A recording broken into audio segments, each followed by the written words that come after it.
there, welcome to another Content Sancocho.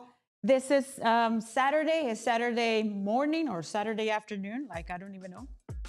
In this live stream, we are going to be talking about how to launch a show when you are starting from zero. And we're going to get into the mindset of it. For those who are ready to start your shows in 2025, you're gearing up to it, you're thinking about it, you've been thinking about it every year. This is the year that I'm going to do it. This live stream is for you. And if you stick with me until the end, and if I don't fall, you will learn a lot of things. We're going to dismantle all of those negative beliefs. We're going to put them aside, all the things that have been holding you back. We are here for you, and we're going to help you overcome those in this live stream. I am going to introduce to you the concept of the CCP. These are the only 3 things you need to get started right away with whatever it is that you want to make. If you want to make an audio-only podcast, if you want to have a video podcast, a show here on YouTube, then these are the 3 things that you need. I'm standing today and it feels awesome. It feels like I have more energy.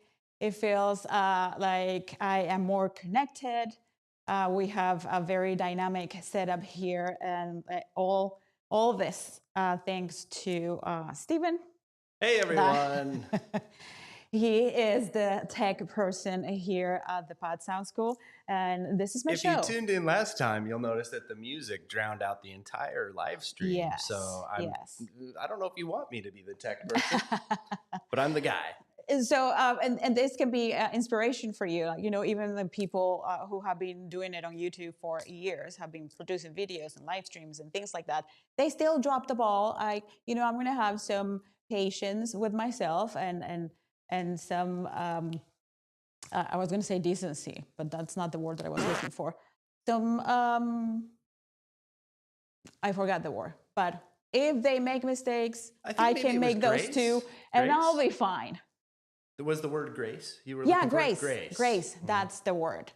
So you are in this process of, you have an idea. You want to have a show. You want to connect with an audience. You want to build your own platform, either for your business, or you want to do it for you personally. You want to become a person of influence.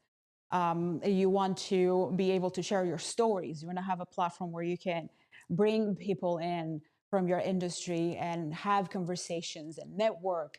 And you are convinced that, having a show like this is the thing that you need. But when you're thinking about starting that, all of these negative thoughts, they come to you and they stop you from even starting. And you're not the only one. We do this a lot. We're all humans. You're not good enough. And we humans are wired to focus on not so much of the positive, but the negative side of things. What if we fail? Nobody will like you.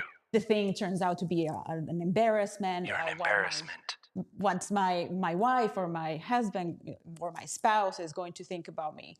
What do my kids see me failing? My coworkers, my friends. We have all these thoughts, and we tend to look at those when we're in those moments. We tend to look at those that either are doing really bad.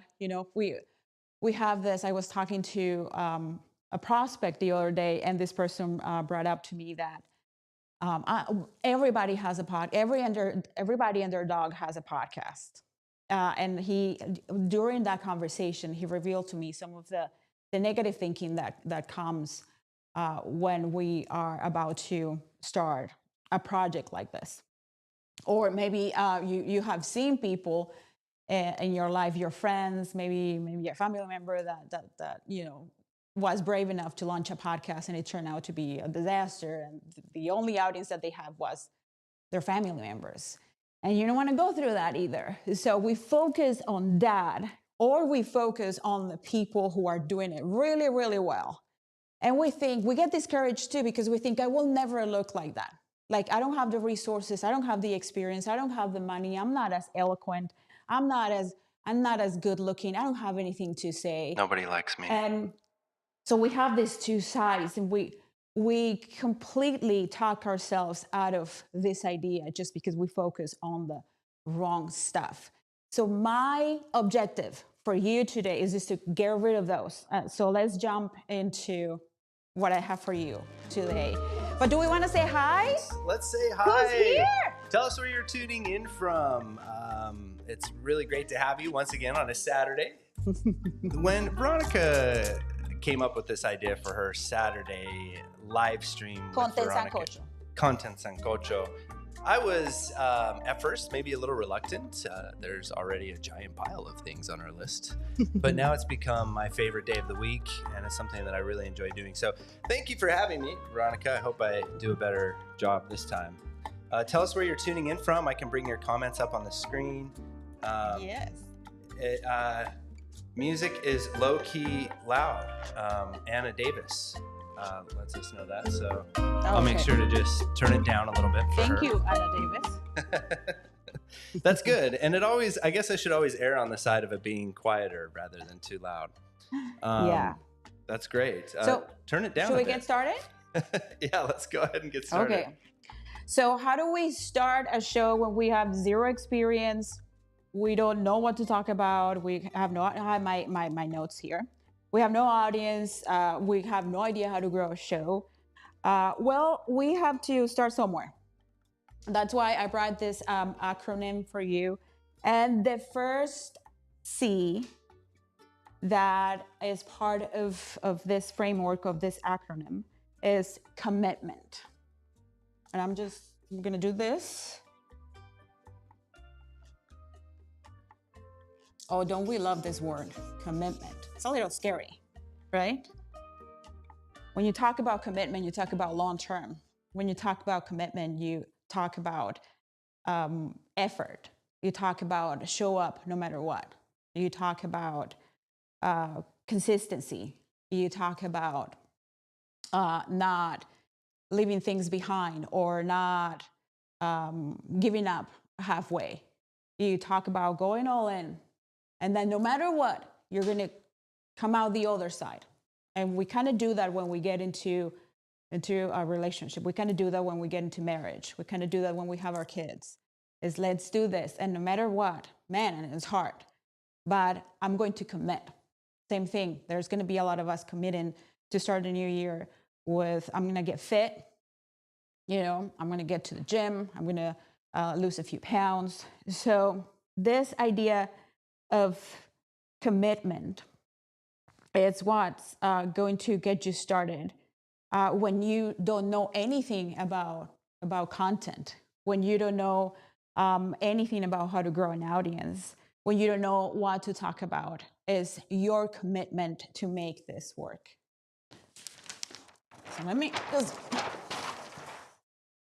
So we have two types of commitment. We have time commitment and we have money or resources commitment. And these are the two things that will come into play when you are trying to get a show started from the very beginning, and anything in life. But let's just apply it to why we're here, which is to launch a show, a podcast. So there are two types of people: those who have more time than resources than money, those who have more money than time. And if you have both, you're very lucky. You're one of those maybe like top 1% or top 5% that have a lot of money and time. When you have time, you have to commit your time to make this work. If this is your dream, if this is the year that you're starting, if this is what you really want, if you want a year from now to have an audience, if you want a year from now to have the opportunities that come with attention, the opportunities that come with having influence, having a presence here on YouTube or any other platform, then time commitment will be your saving grace if you don't have the resources. And I'm gonna need water. Water. Oh, let me get you some water there. Water. Here we go. Here's the water right here. Okay. So, we say, I know we don't have time.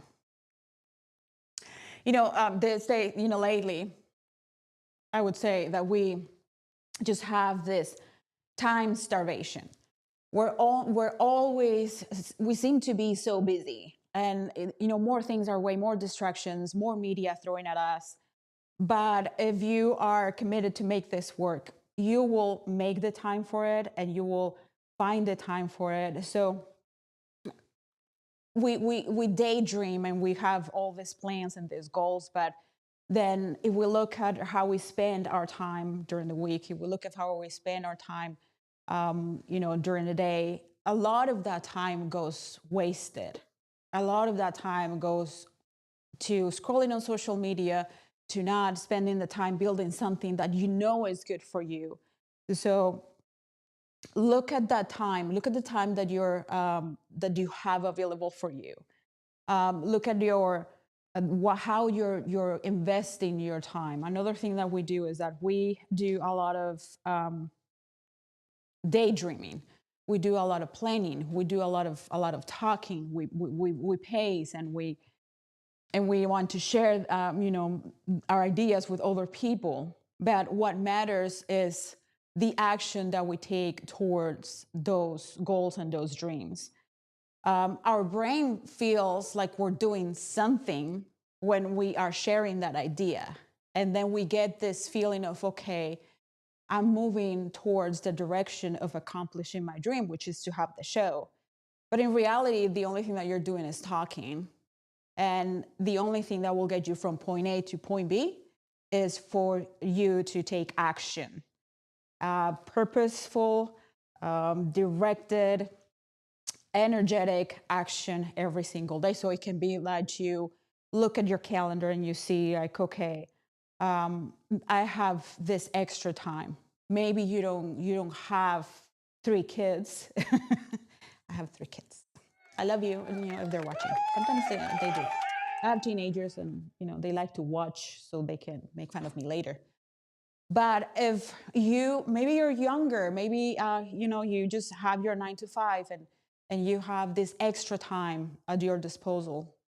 You don't have the commitments that maybe somebody with a big family and multiple jobs and other commitments have. You have time. So look at your week and see how much of that time you can dedicate to learn, how much of that time you can dedicate to learn how to edit, learn how to produce a show, do market research and see what's out there, how you can fill the gap in the market with your show, how you can plan all the production, the workflow, the distribution, the marketing, like really get involved and just head on tackle this by taking the time every week to move towards that. Because time is the resource that you have right now. Maybe you don't have the financial resources or the money to hire somebody that can shorten that amount of time from idea all the way to execution and seeing the thing come to fruition, come to life.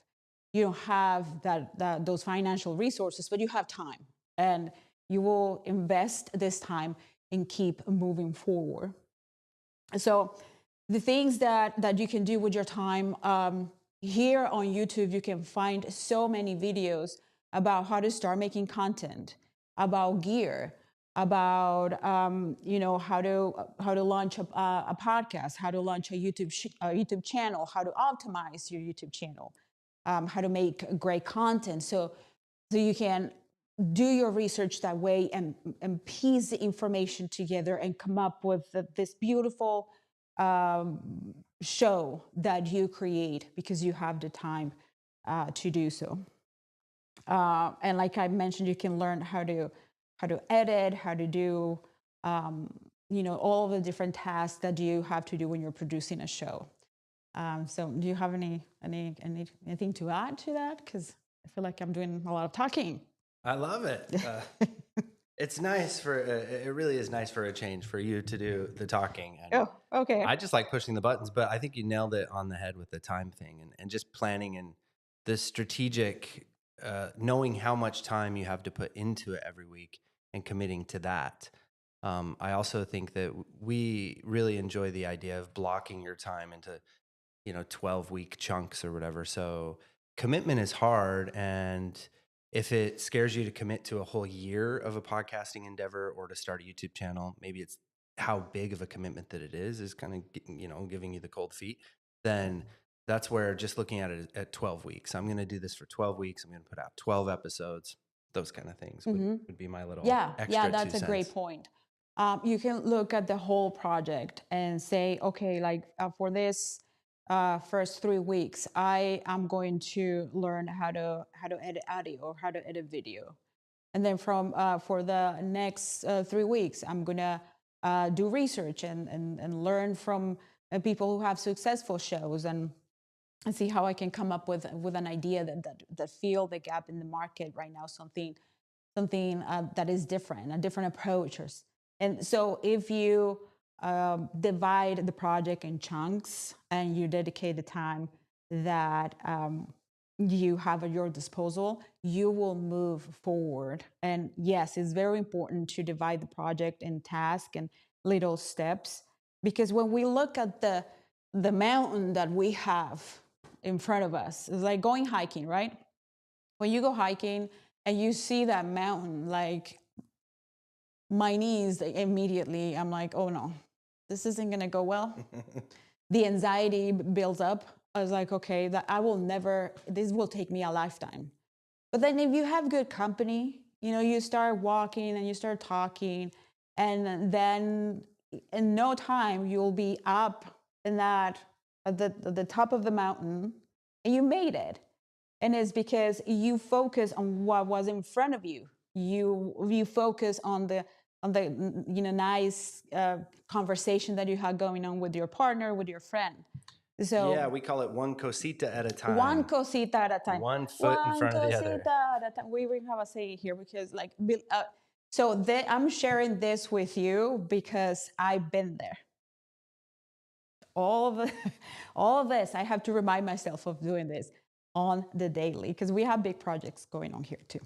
So then, if you don't have the time, but you have the money, like that you will have to commit to invest in your project. And this is where I see a lot of people doubting themselves. A lot of people thinking, I'm not going to go all in. I'm just, maybe I just start with this cheap camera. Maybe I just start learning how to edit, even though I don't have the time, and this is going to put a lot of stress in my life because I don't want to invest the money on an editor, or I don't want to blow it out of proportion and spend a lot of money because even though the finances and the money is a resource that you have, there's this inner thought that comes with like, but what if I fail? I'm going to look stupid that I invested all this money in equipment, that I invested all this money in resources, and I'm not going to see the ROI. And we all have those moments where we're like, is this going to be it? Is this going to be the thing that is going to take me to accomplish the goals that I want to accomplish? Is this a good investment? And it's very easy for us to talk ourselves out of the investment just out of fear, even though we may have the resources to invest. But I want you to wholeheartedly believe in yourself and your ability to commit. You will commit to this project. You'll know that it's in your hands to make it go live, to accomplish the goals that are attached to this project, and you have the resources to invest in people around you that will help you get to that point. I don't know if I think I already mentioned this. Like, the way that you go from idea all the way to execution and fruition, like when you have the money, you shorten that time. So when you have more time than money, then it's only you, and you are the only resource, and you will have to go at the pace that you're able to go. But when you have money, then the way that you go from an idea to execution to fruition, yeah, that time can be shortened. It can be a week because you have the resources to hire a team. You have the resources to hire a coach, to hire mentors, to order your equipment, to get your studio set up, to have people supporting you in every aspect of you launching your brand new show. So invest in those resources in something that is going to pay off in the future. We all know, like making content, posting content here on YouTube, having a video podcast, it will help you grow your influence. It will exponentially just bring you ROI that you don't even imagine or anticipate with having that kind of influence and posting your content regularly and frequently for an audience. So don't be afraid to make the investment if you have the money. Don't be afraid to reach out and ask for help for people like us who are in this business, in this industry. We can, help you. We can guide you through the process. We can, find you people. We can help you in any way. So that's it for commitment. Do we have any questions? Do you want to add to this? What questions do we have about commitment? I really like this a lot, and I'm excited to see where you are going to continue going with it. I think that it's going to be really cool when you see Veronica completely unpack everything with the other C and the other P. Oh, okay. So I'm going to wait on my remarks with that in terms of avoiding overwhelm and how you can finally get over that overwhelm and that initial fear that we have when we're getting started, and just getting right to actually creating. And a little hint with that is how you can do it in stages, and how you can commit to stages, commit to shorter periods of time, and commit to smaller goals that you can put inside of your bigger goals. So we have the other C, which is consistency. And this, my friends, it has been the key for us to grow our channel here on YouTube, to grow our influence on YouTube and an industry that we're brand new, and to go all the way from zero to almost 100,000 subscribers here on our channel. It has happened to many of our students, to our clients, those who are consistent with their content, see things happen. And if you can, as an experiment, you can go to maybe one of the creators that you follow here on YouTube. It can be a podcast host that you admire and you consumed their content. And what I like about YouTube is that you can filter the videos, like from the oldest videos. Don't do those. Don't do that with our videos. No, don't do that.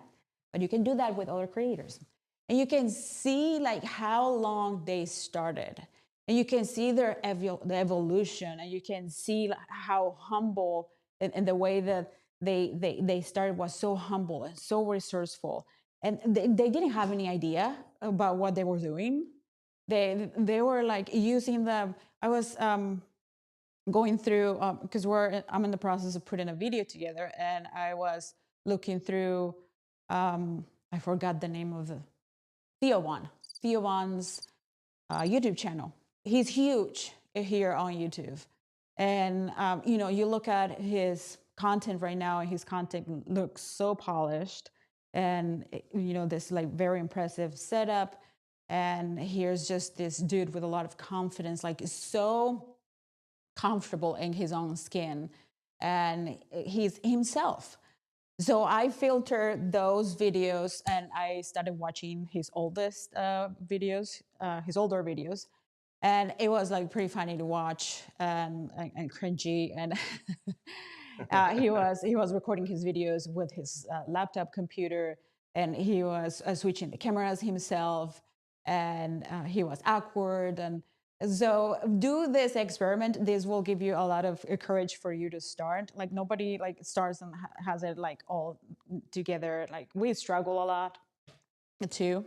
Like for me to be standing here and talking to the camera and teaching you what I know and all of that, is the evolution has been remarkable. And you know, it happens because I was brave, and because I was, you know, there's this maybe naive. So whatever works for you, just do it. So consistency. If you look at your schedule, if you look at your life and you say, okay, the only thing I can be consistent with this is if I post you know, once a month, or if I post like every other month, or you're not going to see the fruits of your effort. Because if you post every week, if you adhere, I don't know why I want to use that word. It's an amazing word. I love it. If you adhere to a schedule and you commit, the idea of commitment comes back, is that's how you will grow your audience. There's no way around it. You showing up every time you feel like it, you showing up every time like you feel like you have to, is not going to help you grow your audience. And what happens when you are consistent with your content is that you will see the things that your audience likes. Is that the platforms here on YouTube, platforms like YouTube or social media platforms, they really push content or push channels or creators who are consistent with their content. It's all about volume. It's all about consistency and putting a lot of content out there that will really trigger these algorithms to show your content to other people. And obviously, not obviously, and of course, you have to optimize your content for the platform so it is shown to other people as well. But so we have two extremes of, not extremes, but two examples of consistencies. The consistency that we have had here on our channel, it shows because, you know, we can see a track record of multiple videos. We can see like we have almost 100,000 subscribers, and now we started my podcast, because now is my podcast content heavy. And because of different commitments and projects and students and clients and things like that, we haven't been able to be as consistent on that platform. And it shows in the numbers, it shows in the time, the type of engagement that we get from our audience. So the more consistent you are, the more you will grow your audience, you will get better. Because when you make in a year, if you make 52 podcast episodes, if you record 52 podcast episodes, like imagine the amount of experience, like how more eloquent you will be at communicating your message, like how much more confident you will be, because you will have that track record, you will have recorded all those episodes, all that content. So I love that. Consistency, my friend. Don't go like wishy-washy, like maybe, like here and there and sprinkle. Mm-mm. Every week, or whatever the time that you can commit to it. Yes, and I think that my little remarks on consistency, or the importance of consistency, is because of that habitual relationship you're trying to develop with your listeners and with your audience members. And it's kind of the whole idea that you're creating a show. You're creating this event or the situation that people are going to tune in on a weekly basis. And you want to foster that kind of habitual thing going on with your people. So every Wednesday, they're going to tune in and catch you. And so consistency could also have to do with your release time, and obviously, yes, with your release cadence. And all of the strategists, YouTube strategists, podcast coaches, and everything are going to agree in that regard, that a weekly cadence is better than a bi-weekly cadence because of what it does. Like 2 weeks is a really long time in your life if you think about it. So The good news here, and that the last thing I'll say on consistency in terms of workflow and effort, is there's so many tricks that you'll learn along the way of how you can actually batch record and make the whole process of creating content a lot easier on you. So it's actually doesn't necessarily mean that you're going to be recording a long, in-depth podcast episode every single week and also spending 3 to 6 hours every single week editing that same podcast episode. It means that you're going to develop a system that allows you to maybe batch record 4 podcast episodes in a couple days. And that's kind of the idea behind all of this. But you're going to get there. And as long as we just take a look right now with where we're at with our 2 C's, what we're willing to commit and whether or not we're able to really commit and be consistent. And then that kind of brings us perfectly into accidentally, I should probably unprogram this fart noise here from the thing, because I meant for that to be a music transition, and it wound up being a nice squishy fart. So that brings us perfectly into a squishy fart musical transition. And yes, With Martita de Pollo. I was wondering about that pollo and when it was going to make an appearance. She's been shy. There are too many lights, too many cameras on her. She's a shy little pollo. Martita el pollo. It's okay, Martita. You're learning too. Also, I would really love it, before you move on from consistency, if we could get you to write something on that whiteboard as well. Oh, because I haven't. There hasn't been any writing, and I want to see the marker hit the page. It's killing me. So something that comes with when I talk to my clients about consistency is that they look at me and they're like, okay, well, I have to release like how many episodes, and there are so many weeks in the year, and that's a lot of content. I don't know what to say. Like, I really want to launch this show, but I have no idea what to say and how am I going to come up with all this content. And so if you have this fear that not even fear, is like, okay, this obstacle, I want to launch a podcast, but I have no idea what I'm going to be talking about. I have no idea about the topic. So it can really affect the consistency in which you release episodes, because you may have an idea for maybe to start, and then you go down the path and you discover that that's not what you wanted. Or you discover that maybe that what you're choosing doesn't have a lot of topics to talk about, a lot of material to talk about or to share. Or maybe you know what you want to talk about, but you don't know how to present it, how to make it more appealing to an audience. So I really like this idea of being a documentarian. I love it. Ooh, a documentarian. Documentarian. Like a documentary filmmaker almost. Documentarian. Is that what you're getting at? Mm-hmm. So this idea of being a documentarian, even if you have the expertise, you have the skills, you have the credentials to talk about a topic, like how do you present it to an audience so it's fun, so you can get that audience retention, that you can get people coming back to your show. And it's this idea of being a documentarian instead of being an educator and just throwing information at people. And this has changed a lot because, and we've been in this industry for 8 years, and we released a lot of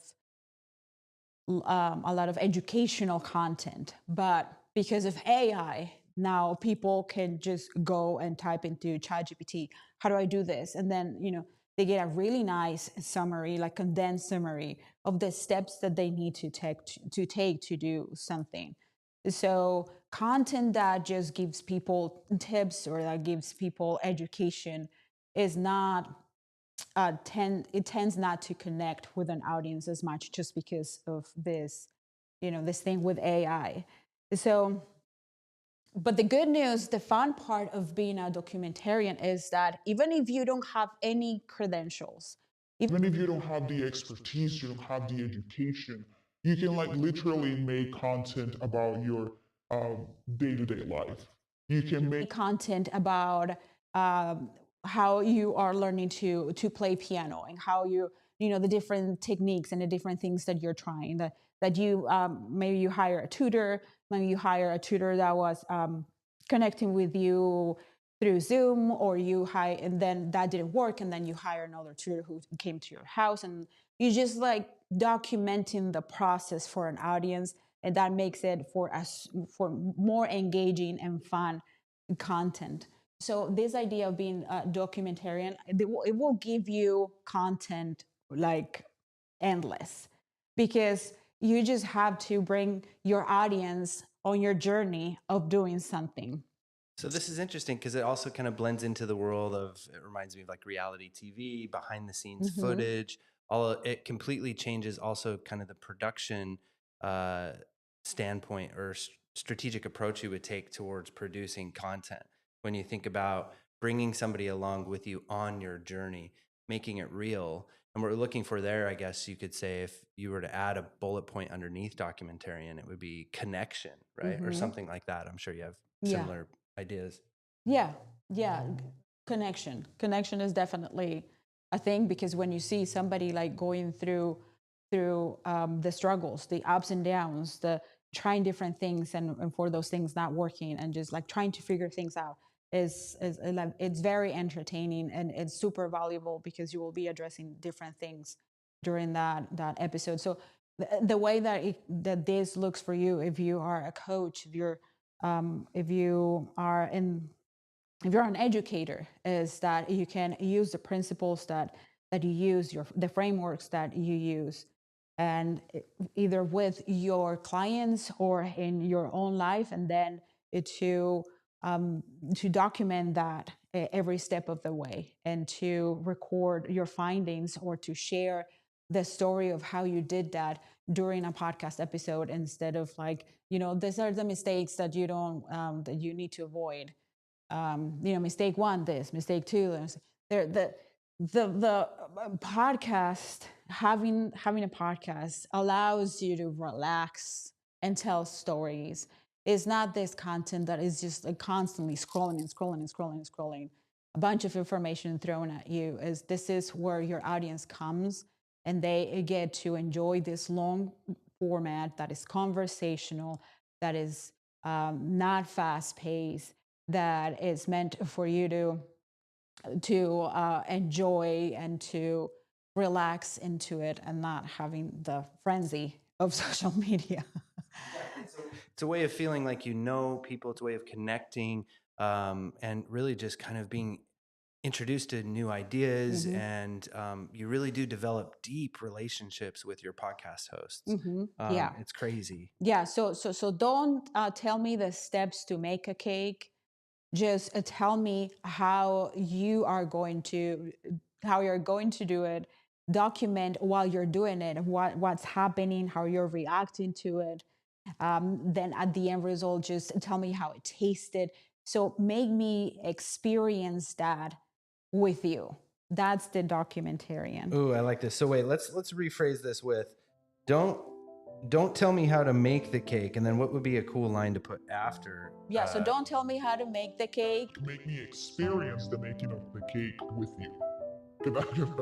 Is that clear enough? Yes. I can give you more examples. No, that's perfect. Experience eating the cake with you. Yeah. I like that. That's the documentarian. So what else would you like to quickly add to this C point here before we move on to the P of the CCP? So I'm really excited about the P. So yeah, consistency, connected to the content that you're going to make.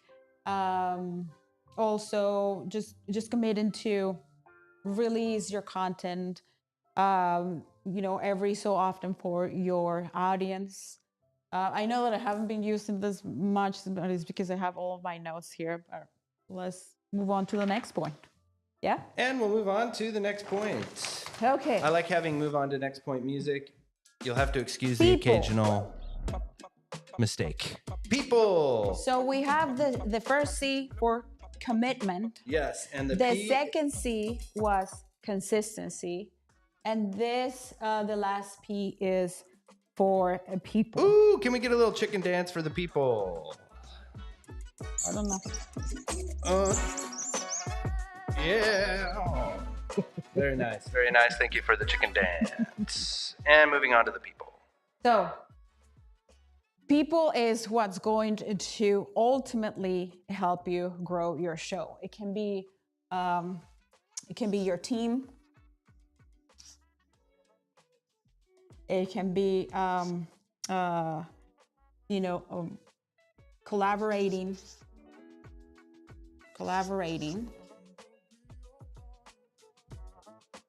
and it can be networking. But you will need people. I know that there's a lot of you out there doing this on your own. And how do I know? Because I am one of those. I am one of those who think that can do it all and that I can do it all better than other people. And I'm working on that. I don't know what's behind that. I don't know what I tend to be such a control freak. But really not leaning on people, not welcoming people, not sharing your vision, your dreams with other people will keep you stuck or will give you like a very slow growth. And we have this limited time on Earth. We don't have all the time. There will be a day where we'll just be gone. We don't. I'm sorry. Let me break it to you, but So gloomy. let me break it to you, but you will. You have limited time, and I'm not going to start counting the hours you have left until you die. No. Because that's not what we're here. It's Saturday, and I want to get you excited. No, and I'm feeling like I'm as I was telling you, if you can remember anything from this live stream is from idea to execution to fruition. What shortened that time is for you to have the resources to spend on people. Yes. And the sooner you get to building a team, and I know that this idea of building a team may be too much for you, like a team, like I can't right now is very hard for me to afford an editor, or a team seems to like a big company or a big business. No, it's not, and let's just relax into this idea of having support, of having people around you helping you. It doesn't need to be this big investment. There's a lot of visionaries, a lot of people there with great ideas, and those ideas never come to fruition just because they don't communicate those ideas to other people. And if you start sharing those ideas, you will have people who would back you up, who will support you and your vision and this big thing that you want to accomplish. But you need to be talking to people. You need to be sharing these ideas with people, your goals with people. It can be like your teenagers can, if you have older kids at home, they can help you with the editing. They can help you with different things. They can support you in different ways. Or you can share that with a family member, with a friend who maybe don't have the vision, maybe they don't have it in them to be leaders, but you do, and they want to support you. And either way, like we have this idea, like, oh, if we don't pay people a lot of money, then we're not gonna find the support or the help that we need. Like, if we are able to like communicate our passion and our vision to other people, we'll find people to support us, like even if right now you don't have the resources. So please, if you are listening to this and you're struggling with time, if you are really days go by, weeks go by, and you have this ache in your heart because you're not getting to where you want to be faster, if you have the resources, hire other people, hire editors, hire people that will help you with the distribution. Just invest in yourself and believe in your project. And then the other type of people, or the other type of relationships that involve people that will help you grow, is collaborating with other people in your industry or with other creators and networking in these two, you can use your shows with these two things. When you have a presence on YouTube, you don't need to have a big channel for people to start paying attention to you, for you to send that email, for you to send that DM. You can have a small channel, but what people like to see is content that is good quality, is that you know where you're going with your show, and also that you are showing up consistently, and they will come up on your show. They will give you an interview. You'll be able to also during that interview to talk to them about possibilities of doing different things.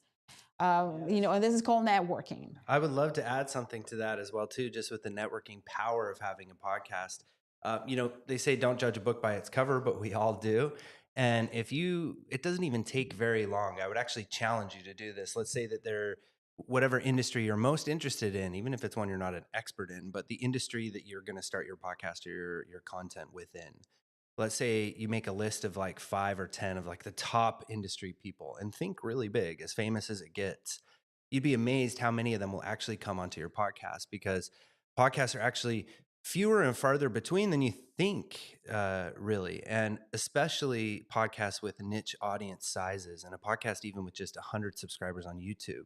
Especially, as Veronica said, if from the outside you seem like you've been consistent, you're posting every week, and then from the packaging on the outside, what I say, the judging the book by its cover thing, if you have a nice podcast cover, good YouTube sort of channel art pack, a brand kit that seems like it's cohesive, a solid message, a kind of feeling of what it is you're trying to do with your show, that comes through in your packaging, which is really basic, kind of easy graphic design stuff you can do in Canva. And then if that comes through, you'll be able to get a lot of these big industry people in a meeting with you. And these are people who otherwise might charge you $150,000 for an hour of their time, or $20,000 for an hour of their time. And now they're just going to teach you and network with you and give you advice to come onto your show. And another tip with that too is to seek people who have just released a book, because their PR people are just trying to put them on every podcast. And they do absolutely go on podcasts that only have 100 subscribers on YouTube. So the opportunities are a lot bigger than you may be lying to yourself about. Oh, I'll never get there. I'm never going to get Matthew McConaughey to come on my show. He might come on your show. So anyway, there's my 2 cents. I know that I haven't been using this a lot, and this is really bothering Steven. So I'm very bothered. So this is you right here. Wait, that's me specifically? No, this is, and I'm gonna. That's not. You that's have not curly Steven. hair. Oh. And this is you, like, these are my eyes on a regular basis because I'm like all stressed doing the editing. Oh, you're so doing you're not the stressed recording. because you're the editor, so the editing is what makes you stressed. Doing the recording, doing the research, doing the posting, finding guests, and also running my business. This is a lot. I mean, was the purpose of this live stream to get all stressed out? And this is you right here. I'm also very concerned about my mortality all of a sudden. And this is you right here. Is this me specifically or another person? Another person. Okay. This is you, and you're happy. Oh, wait, so this is a different version of the same person you're drawing? Yes. Ooh, I love it. And why I don't know what this one doesn't have patas. Okay. And this is you, English and translation you have a of team pata of people. is leg. This is you. You have a team of people. You have an editor. Just doing this amazing work for your show. You have this person who also can help you with the distribution and marketing. Yes. Marketing. Her name's Nant. You call her for short. Marketing. So she's a nerd and she loves it. And then because you have these two people, you can have somebody else helping you in your studio. So this is Tech Steve. Text Steve. So that's me. Text Steve has a hat. So I made an appointment. I made a. I do need to get a hat. Text Steve.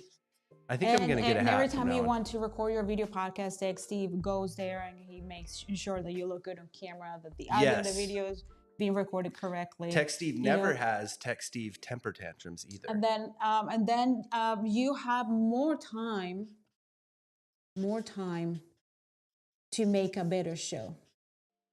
Yes, more time a to. Better show. And when we say make a better show, I mean what we're talking about there is probably primarily your camera performance, right? Your microphone performance, but then also your strategy, your guest acquisition. But I don't know if one of the people on there was helping you to find guests or a podcast manager. You can have that person on your team too.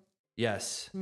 And what's so as you do this, as you get all these people supporting you, see how easier it is for you to show up consistently, for you to commit to a full year of content. And it's because you have this type of support, and also because you are committing and you're consistent, then you have this growth on a platform. And all of a sudden you go from 100 followers of subscribers in a year, to have 1,000 subscribers on your channel, just because you put a lot of momentum on this project. Yes, and then you can start offsetting more momentum. Those expenses, right? So then you get 1,000 subscribers, you start making some AdSense money. It doesn't seem like a lot. You throw some affiliation marketing into what you do as well, and you're actually now starting to get compensated because of all the attention that you're driving online. You'll get monetized too. And so that will help you with that getting monetized, or AdSense is, I guess, what I meant by getting monetized. Then you can hire another person with that money, and you could just keep putting that money and keep putting those resources into your show and watch it reach more people and watch the opportunities that gives you in life. And it's pretty amazing. Yes. So it sounds like we have a page turning situation going on here. Yeah, we do. We're moving away from the P, and I'm very pleased with those people that you drew. Veronica, thank you very much for that. Do we have any questions? Let the questions drop here in the chat. We will be ending this live stream relatively soon, and so we'd love to get to any questions that you have. We're here for you. Any questions at all, especially about content creation, podcasting. And what we're really talking about here is starting from zero. So anyone who's watching right now, are you thinking about starting from zero? Where are you with that? Hey, how's it going? Welcome to my shot. My shots. Yeah, my shots. Here's Veronica behind me here. We're really squeezed in. This is but now that you're here, actually, you can help me with a better shot. You can take place there in front of me. The shot. And there you go. Oh, you got to get in front of the microphone or you'll go out of focus. The shot. I feel like I was just a little too in on me. You know? Maybe something like a little more like this would have been a little nicer. We have a lot of questions. Oh, we do? Yeah, dude. Okay, see, there we go. Ooh, that feels, I don't know. That's not really the right shot. It's fine. Okay, well, can you go back over to your shot? I'm feeling a little squashed here. I'm feeling a little squished. Okay, I can just sit down. And then I will tell, and then I can tell you the questions if you want. I kind of ruined my shot.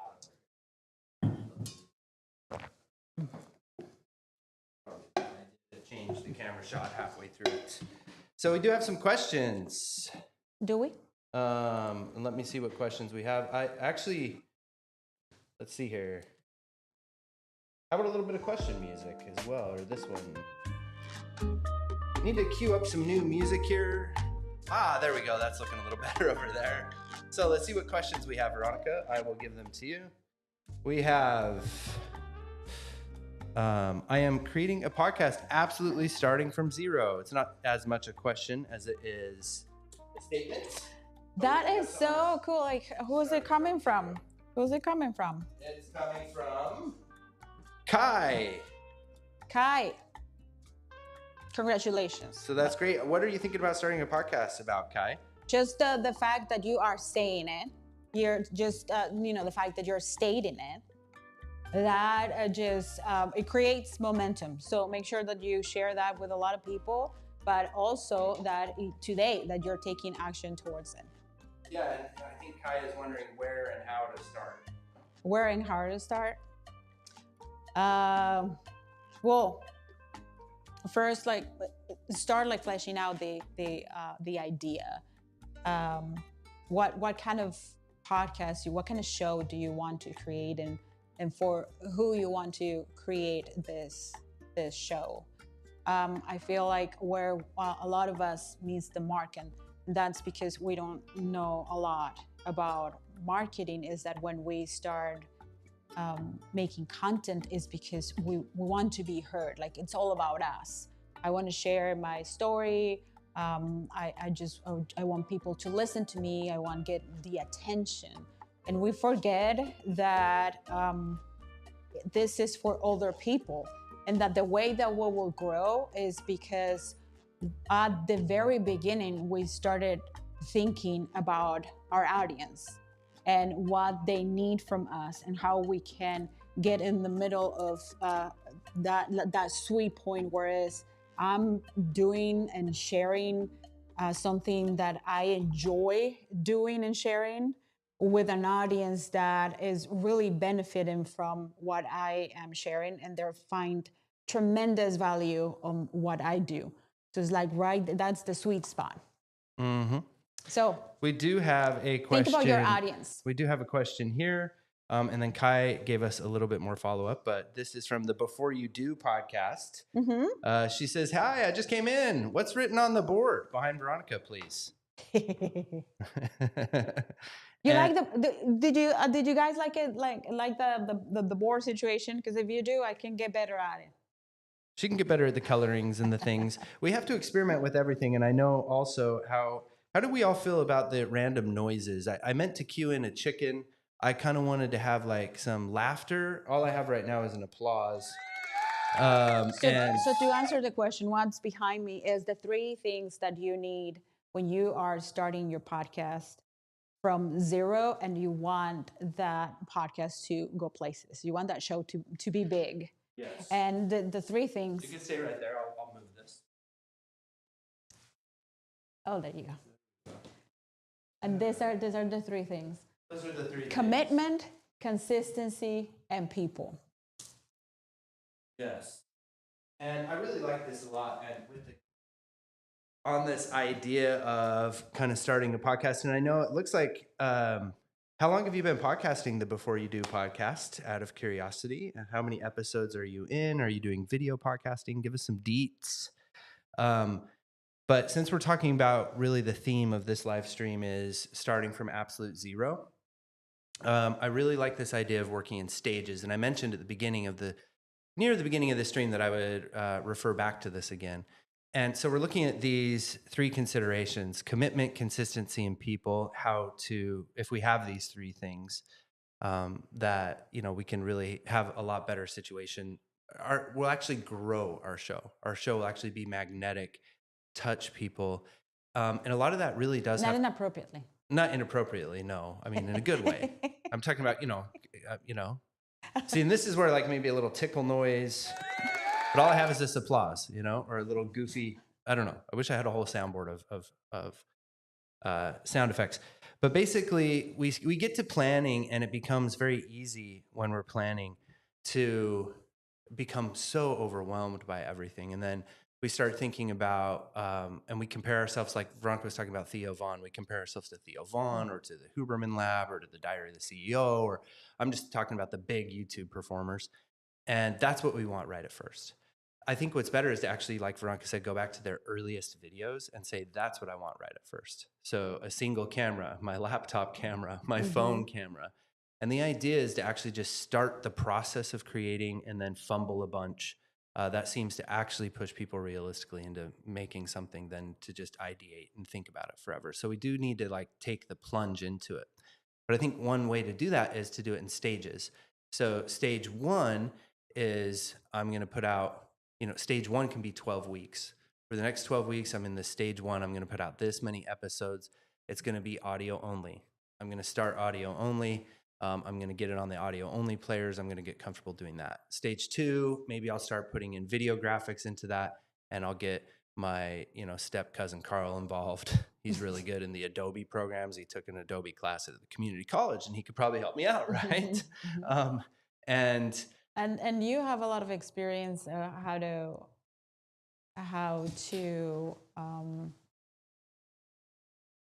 go ahead. you have a lot of experience of how to take a massive project and just get it like, one chunk at a time. Because he just finished his coaching program. How many lessons? 124. So 124 lessons recorded for Steven's coaching program for audio and video editors, for those who want to learn how to edit audio and video and work as part of teams for podcast creators and people here on YouTube. Yeah, he just finished that, and it was 120? 124. 124 lessons. I mean, some of those lessons, of course, are you as well, because you teach the business side of things. So, but between the two of us, we had 124 video lessons in that. It's a 13-week program. Yeah. So you have some experience there with like massive projects trying to ideate, like, how am I going to get this massive project off the ground, and how am I going to sell it? And so actually in this particular, for this cohort, the students of the cohort were okay with the fact that that I was building the program along with them. And in fact, it made it more of a like cohesive process, and that the educational material that we wound up recording is better because I'm making it for specific people, not just for myself. And so built into all the video lessons were all the little concerns and nuances and things they had, which is, again, when we get to the P on the board, the people, making it about the people, less about yourself, is when you really start to make a difference. And also when you start to make money and start to become profitable with your endeavors online, which is important too. Let's see, we have some more items here, and I know I never actually finished my train of thought there with... Oh, sorry, preguntas. With the preguntas, but I do want to get back to, we have some fun things here, but that I just to reinforce it and to say it's stages, right? So stage 1, and as soon as possible, get some people involved, but make sure the people that you get involved are high energy people who believe in you and have blind faith in your vision for the thing. We don't want Debbie Downers on our team. You'd probably be better off just to do it by yourself, right? Somebody who actually really believes in you. And okay, so we actually had Kai respond to us. I know that Kai earlier was telling us about, and let me make this nice and big because how fun. There's so many fun things you could do here. So he says, hello, I want to make it about discussions of spirituality, grief, gender expansion, so much. And then Kai, could you also tell us what your line of work is and what you would say you're most experienced in professionally? Because that's another thing we always bring into the considerations when we're deciding what to podcast in, what to start a YouTube channel about. And then, so also the Before You Do podcast, about 3 months, 12 episodes, video and sound. Cool. Nice. I only have 15 subscribers, which is why I'm here. LOL. Yes. Love it. Love it. Perfect. I remember those days where we would release an episode, and then I would call my mom in Colombia, or call Steven's mom too. Yes. Because we needed the views. We needed the views bad. So, Mom. Yeah, so learning a lot. Watch it 3 times. Learning a lot about how YouTube works, YouTube optimization, like what audiences on YouTube are searching for, the way that they consume content, and all this is it will be very useful for you to grow your channel. It wasn't until we understood these things that our channel started growing, and we started making videos that were highly searched with keywords that were highly searched on YouTube. So if you are here on YouTube,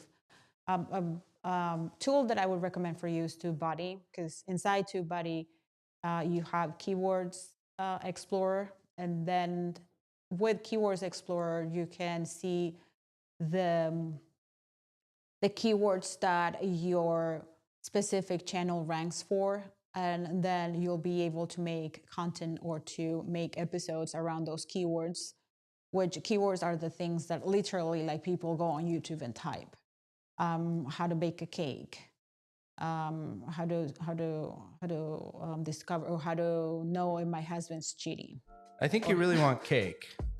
I do. Yes, Or because you you're keep bringing, cheating. or I'm cheating, one of the two, or I'm like cake cheating, like secretly eating cake without you. This is a real thing. Oh, I think I would be more offended if This you is do a real that. thing, as much as like, you know, Netflix series cheating as well. Yeah, I love this. And then with growing on YouTube, so give us a little more details the before you do podcast, and tell us, are you on YouTube? Are you also putting your podcast to Spotify? And also tell us what your podcast is about, but more so like what your big goals are in the world. What do you think the most evil thing is? What is your big goal? So I think that's kind of, again, everyone can kind of start from this place, which is, what's my, you could say, vocational history? Like, what am I trained in? What experience do I have with work in the world, right? Is that something I love, or am I trying to get way away from that? And then what is my calling, right? So that's like kind of like that's why a good place to start, if you don't know, is ask like, what do I think the biggest evil in the world is? That's a good place to kind of get you toward the point that I'm But then after. also, because we have two different types of people here and different personalities with Steven and I. Like, I don't, he knows what his calling is. I don't know who am I being called for exactly. And in the process, in your journey of making content, of connecting with an audience, of you discover a lot of things about yourself, and you don't need to have a strong why to start. You don't need to have a big vision or something that is calling you, or this idea of changing the world. Because having this, compare myself to somebody who has this, like, made me feel at some point in my life like I didn't have anything to offer, and that I should refrain from starting because I didn't have any, just grandiose goals and ideas.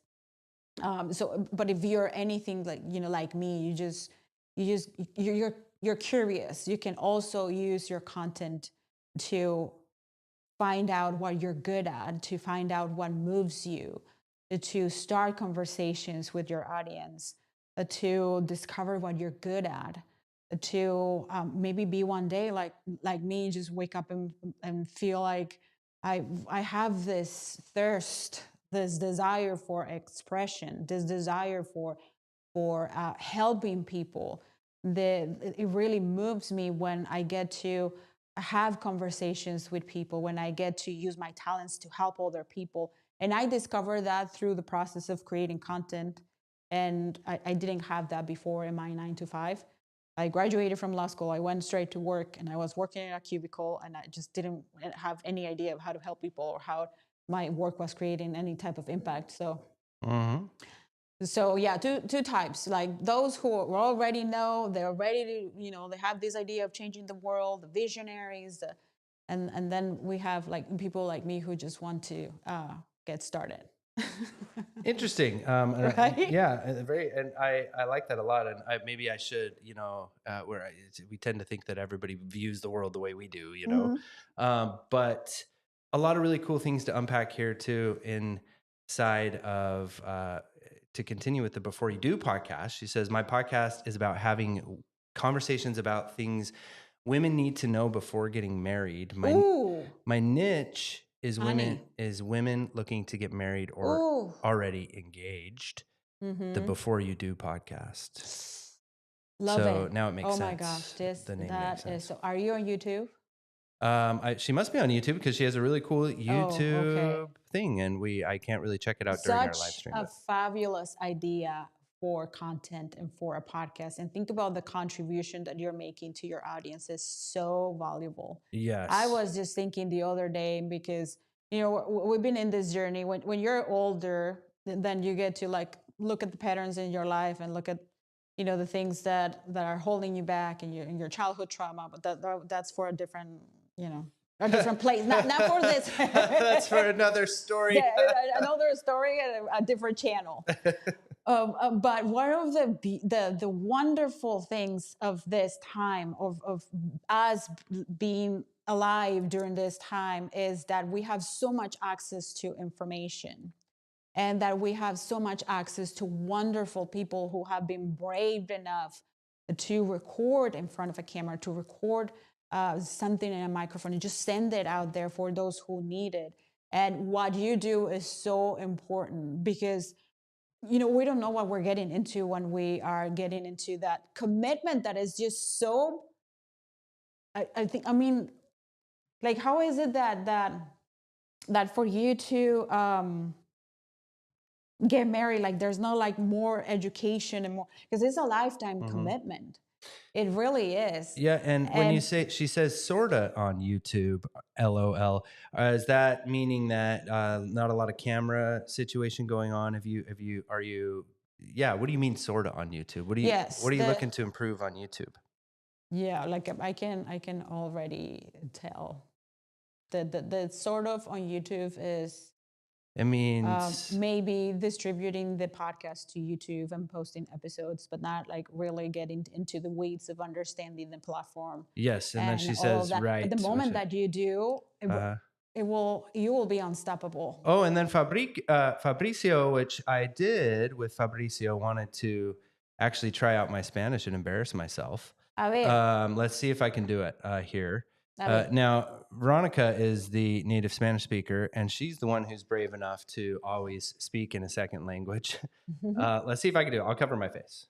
A ver. ¿Qué pasó? Fabricio Roman says, hola, trabajo como asistente. Oh, this is bad.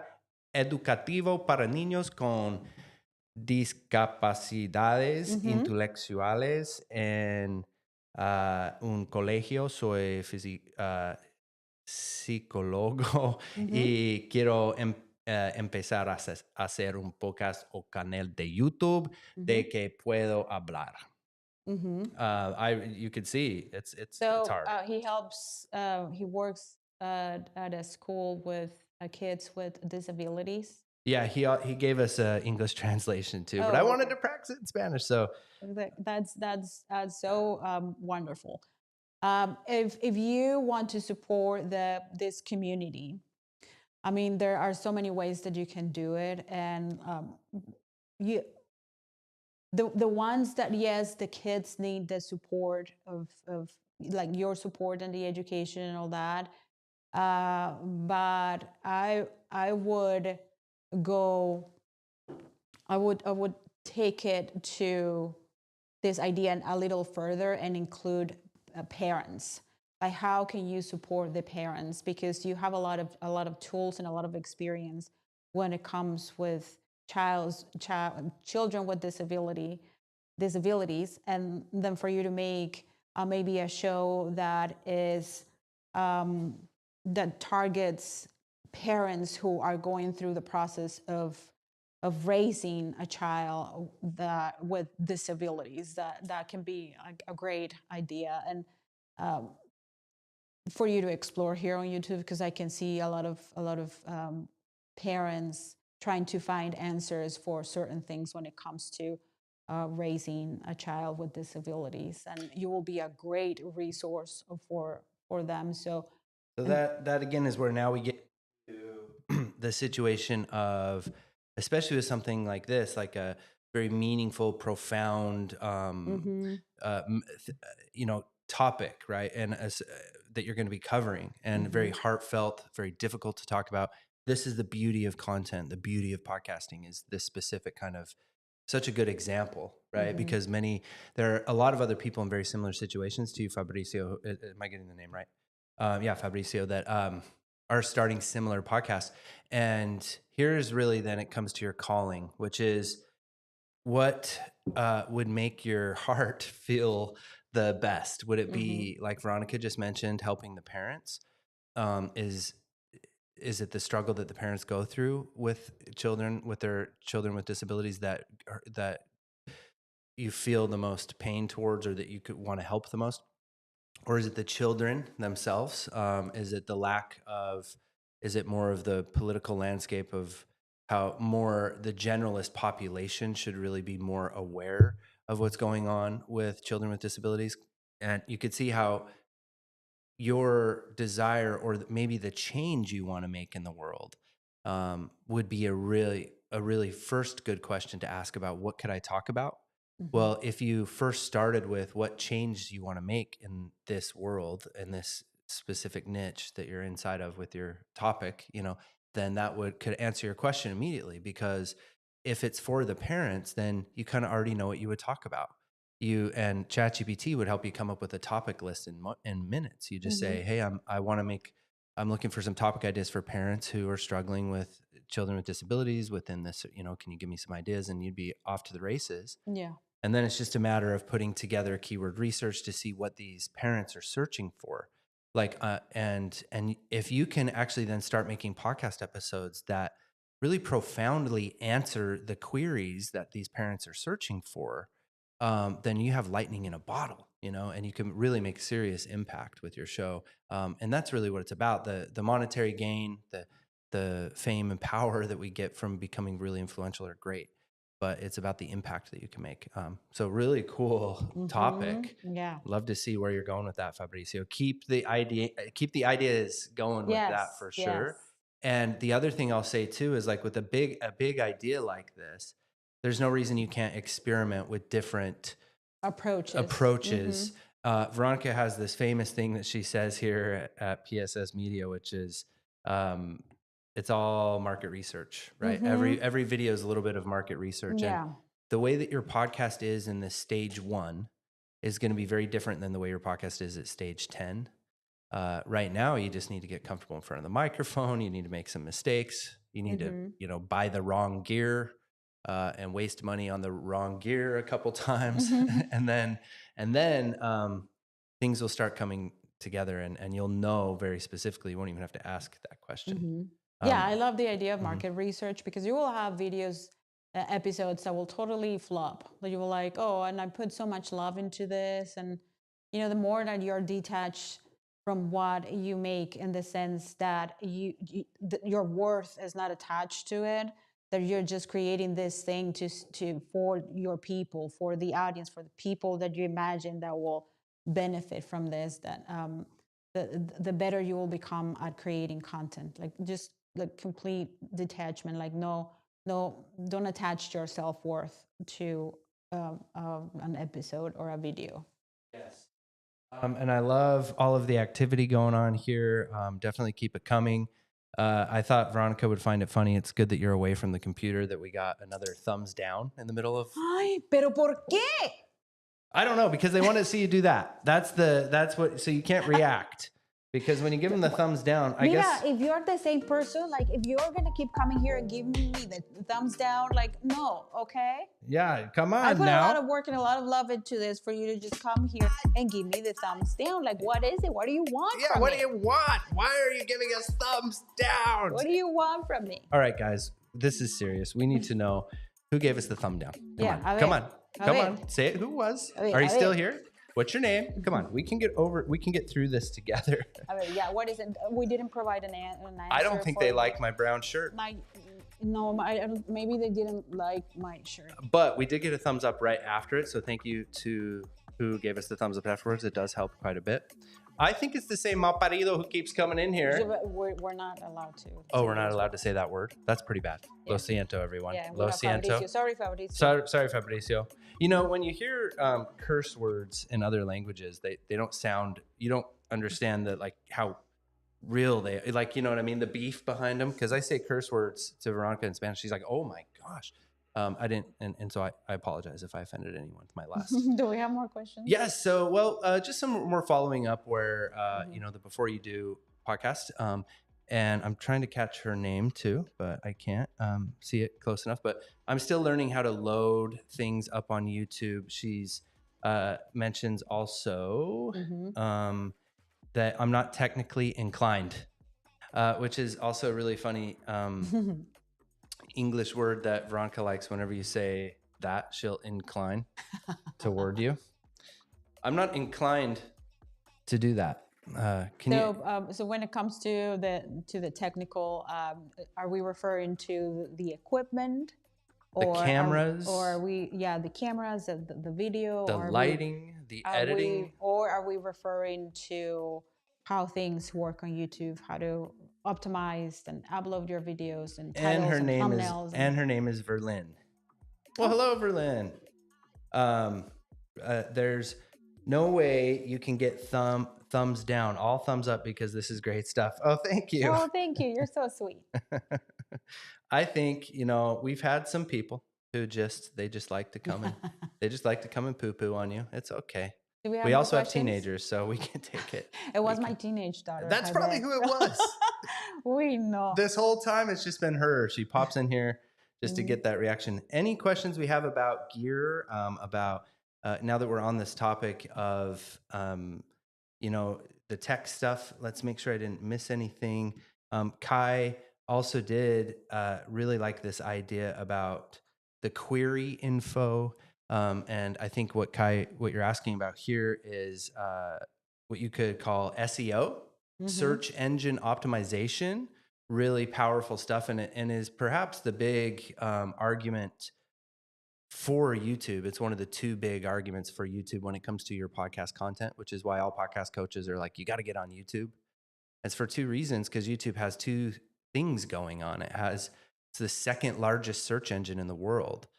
So many people, their search queries are being populated from YouTube, and it's also linked with Google, as you've, I'm sure, experienced yourself. So when you're just Googling something, a lot of times videos get populated, right? And a lot of times you'll get even like the video broken down into parts, or even just like a little section of the video will be populated for you. And so that's really powerful information to know. And there's a lot of tools that can help you figure out what people are searching for. And there's already tools baked into Google. You'll see the auto suggest. So when you start typing in something to Google, people have a lot of fun with this, but you just start typing in how to and see that it'll auto suggest the most popular things that people have been typing in. So that's like a place you can start typing in the first word of your topic, right? And then see what auto suggest does.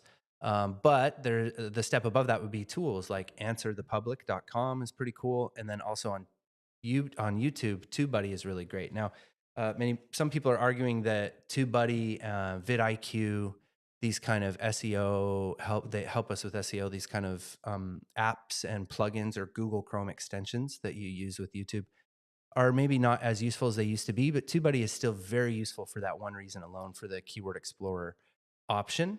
And then the other, when you're using TubeBuddy with your YouTube channel, it's really good also to add tags to your videos. Even though adding tags to your videos is, YouTube themselves says, really doesn't do anything in terms of helping your video perform better. But what it does do is it helps you to use the TubeBuddy tool better. And then you can see if you're actually ranking for any of those keywords. So that's the power of TubeBuddy. TubeBuddy will not only help you to find more keywords that people are searching for around the word or the single word that you type in there or whatever, but it will also show you whether or not your specific channel will rank for it. So when you're first starting a channel, to use this as one of your strategic methods in titling your videos and titling your episodes is really kind of critical, because it can help you take advantage of that search engine thing.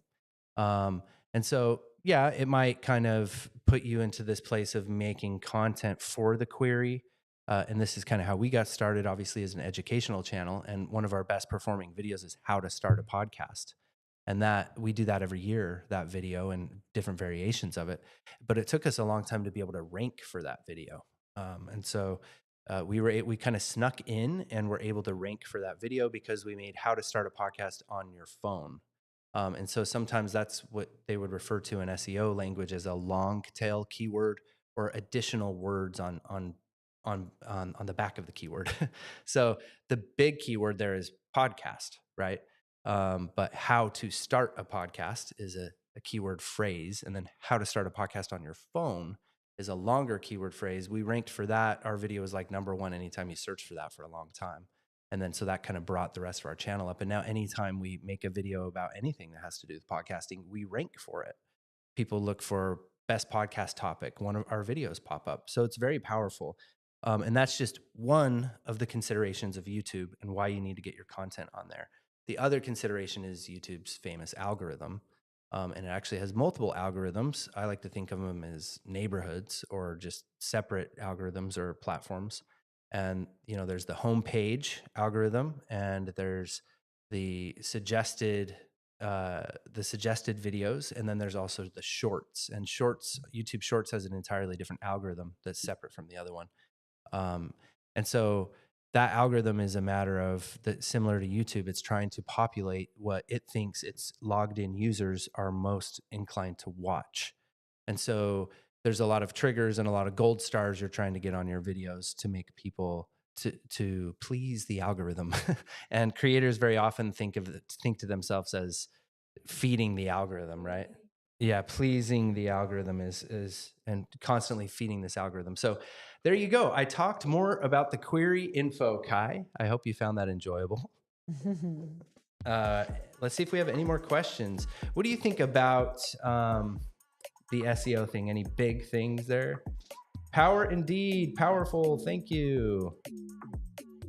Yeah, when it comes to and SEO is just constantly changing, really. Right now we are seeing, how things are changing here on YouTube, and the type of content that is performing. And I feel like, the things are changing. Yeah, Definitely. so that's the other thing with SEO content. And I mean, we could do a whole stream just on that, right? Which is like the difference between, or the type of content. And Veronica was touching on how it's been kind of a theme in our discussions lately that ChatGPT has kind of killed the talking head video. And that, I don't know if you've had this experience, but when you're watching a talking head video, it just seems even more boring than it was before. There's something about people just sitting there and reading a script. It's just like it just feels even more like I don't connect with this person. I'm not sure I even care what they're saying. I can just go find this information somewhere else from the consumer standpoint. And so now it is about connection. And this is where it's now looking at two ways that you can look at your content. One is that you're actually building your own channel. You're building a show. It's not just a podcast. It's something that you plan on putting together a production and experience for people. And then the other one to look at, and sometimes we have to shift and think about that. And then the other thing to think about is packaging. It's all packaging. And by packaging, what we're talking about is, can you package it for a more generalist population? So for everyone, how would you approach your topic differently if it was for certain demographics? Then things change too. Like if I'm going to make a show about, Veronica, can you pick a topic? A show about, we can use one of the examples about women who are engaged and they're going to get married.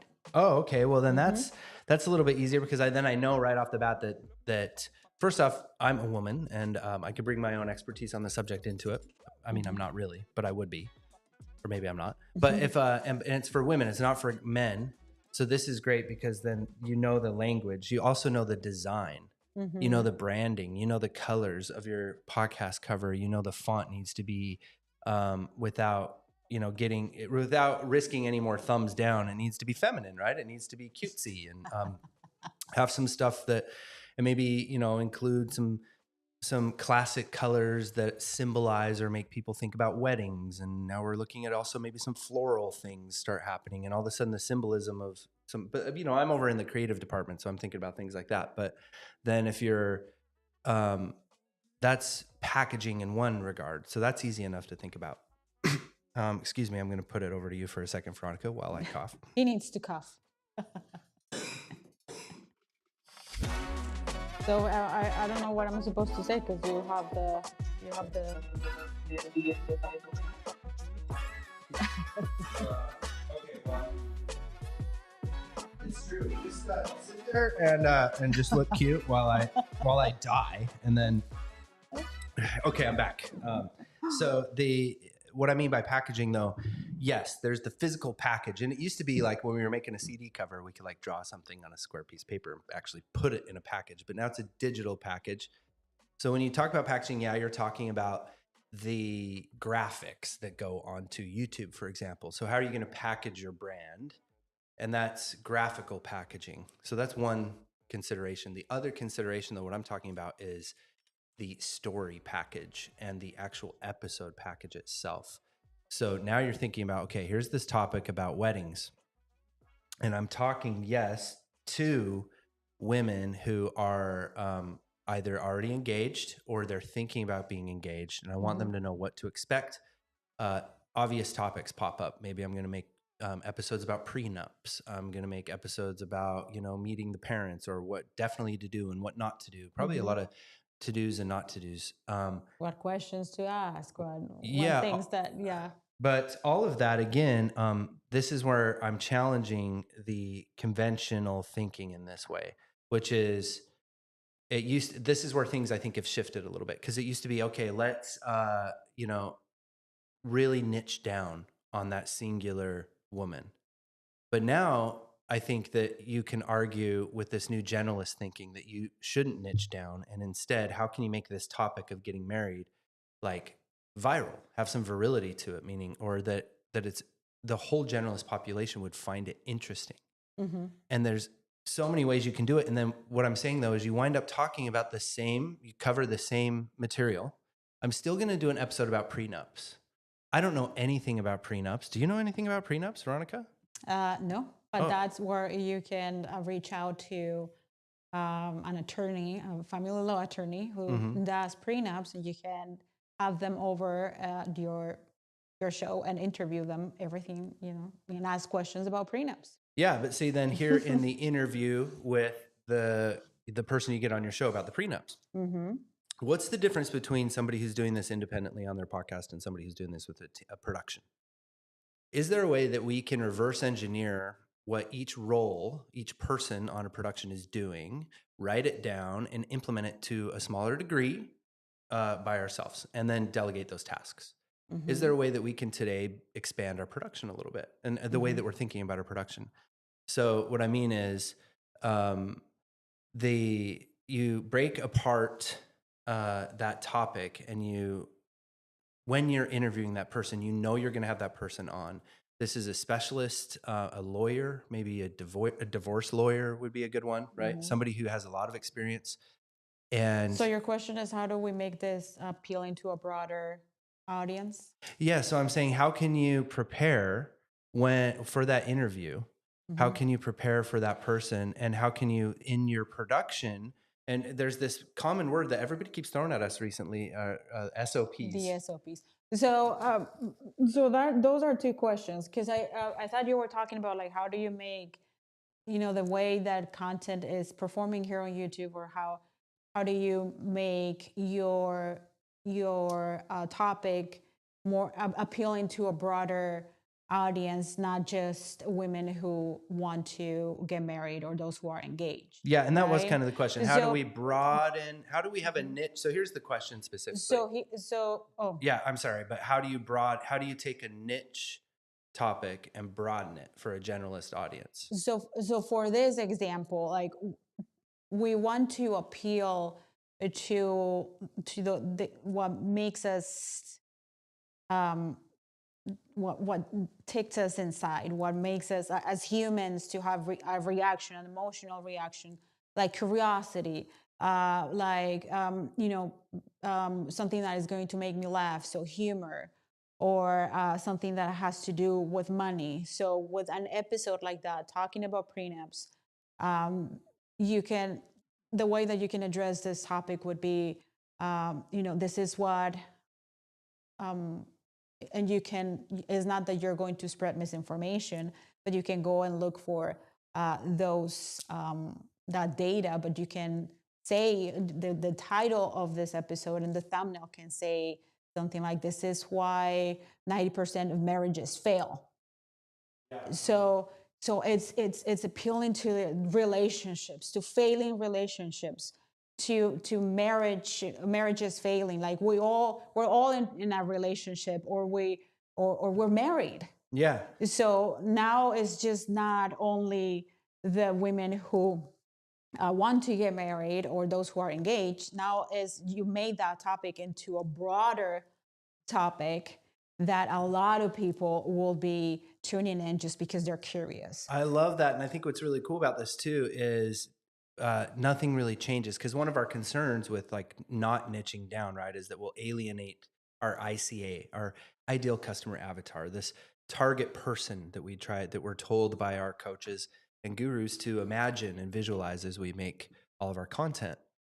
But now we're the same person though. So like if we want to stick with this, example, and maybe we can use the same podcast because, and this is, I'm not saying that you would have to do this, Verlin, but we'll use Verlin's idea, right? So I'm still Verlin. I'm still a specialist in this thing. I still help the same ICA, right?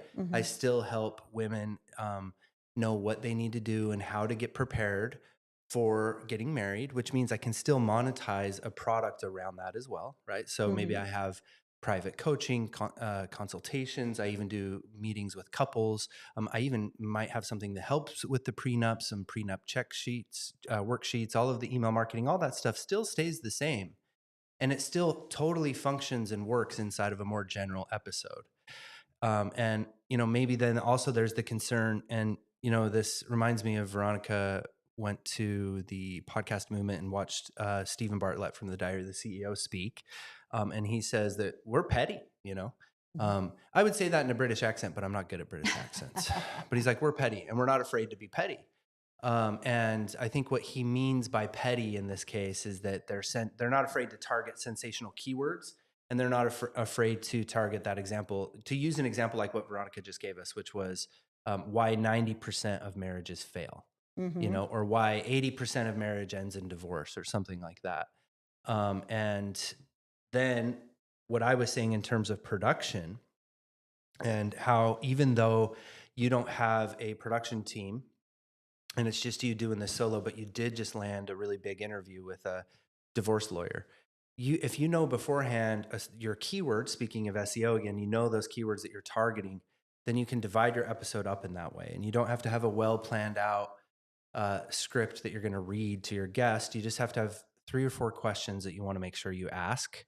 And then you can have an idea. And this is where becoming educated in editing, and then getting an editor, like a really creative, talented editor on your team as soon as possible is really critical. Because then in the post-production, you can look at, okay, how can we break apart what they said, maybe piece together some cool episode trailer at the beginning, some hooks to bring people into this. And then you're also kind of using that to strategize with your overall YouTube strategy, which is on YouTube, there essentially are really just a few gold stars you're after that you're trying to fill in. And one of the big ones, arguably the biggest one, is audience retention. And audience retention is arguably the biggest one on any platform, any social media platform. How long are people sticking around and watching your videos? And specifically that first 2 or 3 minutes is very critical on YouTube, especially for a longer form piece of content like a podcast episode. So what can you do in your common current every week process when you're planning your episodes before you record your episodes? What can you do to plan on making a really high dynamic 1 to 2 minutes as part of your episode? If you do that, that'll be like a huge growth hack moving forward. And then also the last question I'll ask, and as part of a challenge that will end this topic for now, is, so the first question is, what can you do to, before you even start recording your podcast episode or making your YouTube videos, how can you plan on capturing some sentences? What sentences and paragraphs do you need to capture so that you can chop them up and make a really high dynamic 2 minutes at every one of your episodes, so that you tell people where you're going, you create a hook, you create intrigue, you open the story loop, you appeal to their emotions. Did you know that 90% of marriages end in divorce? Why is that? Kind of a thing, right? That's question number 1. And then question number 2 is, how can you package your niched content to a general audience? Those are the two questions to ponder this week. Okay. Well said. Okay. And remember my CCP. The CCP. Commitment, consistency, and people. I want you to get out there and to do the thing. I don't want you to take all this information that we gave you today and just take some notes and maybe just keep those notes on your computer or wherever and not taking action on what you learned today. Like action is what's going to move you forward. I know that it seems like, oh, well, hello, like I already know that, but I think like we need to constantly be reminded of this. I need to constantly be reminded of this, that it's not talking about the thing, is the doing that is going to get you from point A to point B. And we are here along the way to help you with the production of your podcast. I know that depending on your goals, you can start very simple, or if you want to build a studio, maybe in your office, this is a podcast that you want to use for your business, and you have this dedicated room in your office, and you want to turn it into a video podcast studio, and we help people a lot with those types of projects, and talking Yes. about people, and talking about the resources. If you have all of this, like I just have to like give a shout out to one of our clients, Mark, who has a marketing company in Troy, Michigan. Yeah, Troy, Michigan.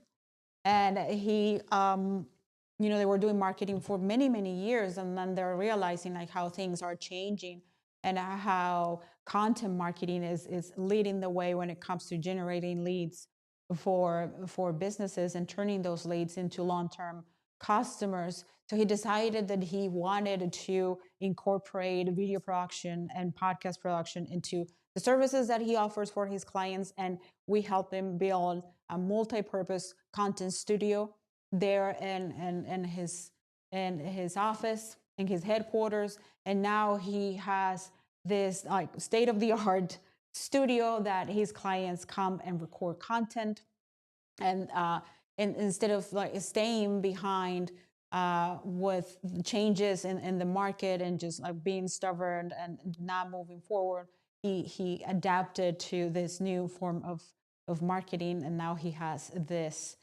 service to offer to his clients, and they can go there and record any type of content, from talking head videos, from videos like this with a board, or demonstration videos, all of this. And we help him do this in like 2 months.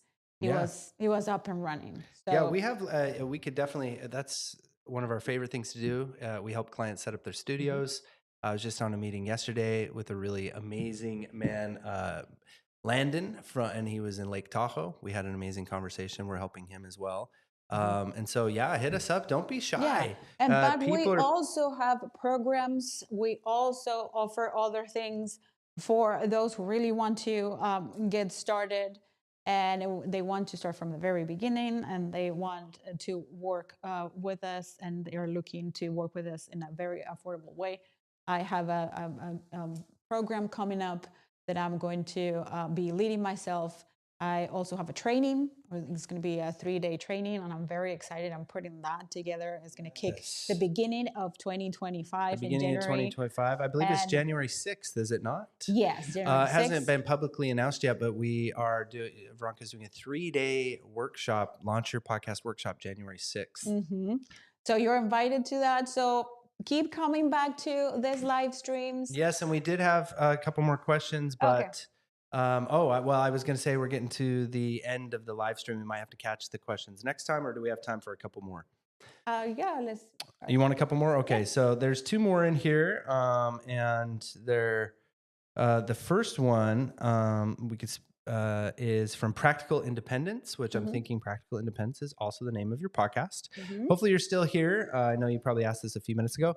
Hey, y'all, speaking of SEO, is there a secret to help my pod name easier to find when searching on YouTube? And then the pod. So I'm thinking that your pod name is Practical Independence.